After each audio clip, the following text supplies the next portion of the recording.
మాట్లాడవచ్చు.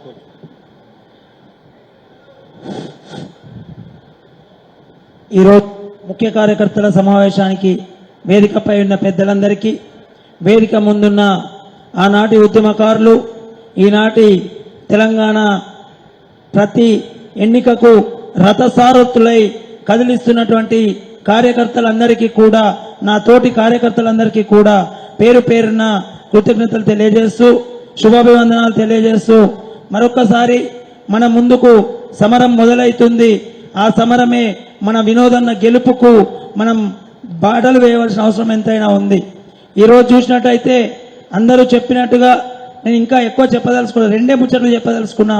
ఒకటి, వలస పక్షులు ఏ విధంగానైతే ఎలక్షన్ల ముందట పార్టీలకు వస్తుంటాయో పోతుంటాయో అలాంటి వలస పక్షుల జాతులు వెళ్ళిపోతా ఉన్నాయి.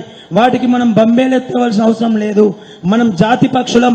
ఎప్పుడైనా అదే పార్టీని నమ్ముకొని ఉంటాం, అదే పార్టీలో ఉంటాం. ప్రతి కార్యకర్త ఒక ఉద్యమకారుడై ఆనాడు ఉద్యమం అయితే ఎలా చేశాడో ఈరోజు ఏ ఎన్నిక వచ్చినా గంభీరావుపేట మండలం ఎప్పుడు మెజార్టీ ఇచ్చింది, ఇస్తుందని చెప్పి తెలియజేస్తా ఉన్నాం.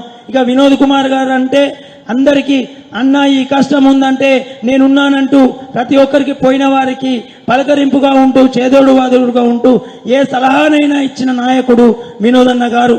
ఇక బండి సంజయ్ గురించి చెప్తే ఎక్కువ చెప్పే అవసరం లేదు, ఎక్కువ మాట్లాడే అవసరం లేదు. గంభీరావుపేటకు ఎప్పుడు వచ్చిండయ్యా అంటే పాదయాత్రలు ఒకసారి వచ్చిండు, వలస పక్షులకు కండువలు కప్పేటందుకు ఒకసారి వచ్చిండు, పార్టీలకు తీసుకుంటేందుకు తప్పితే ఎన్నడూ కూడా ఈ అభివృద్ధి కార్యక్రమానికంటూ వచ్చిన దాఖలాలు లేవు.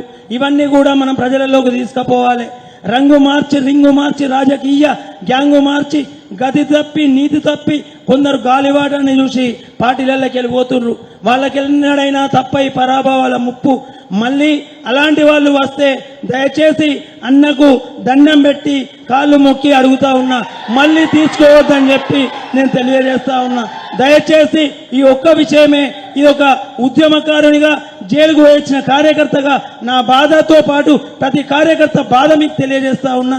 వచ్చిన వాళ్ళను మాత్రం, పార్టీలు మారిన వాళ్ళని మాత్రం మళ్ళా పార్టీలోకి తీసుకొని మా నెత్తి మీద వాళ్ళని కూర్చోబెట్టవద్దని మిమ్మల్ని వేడుకుంటూ ఈ అవకాశం ఇచ్చినందుకు సవినయంగా మనం చేస్తాం.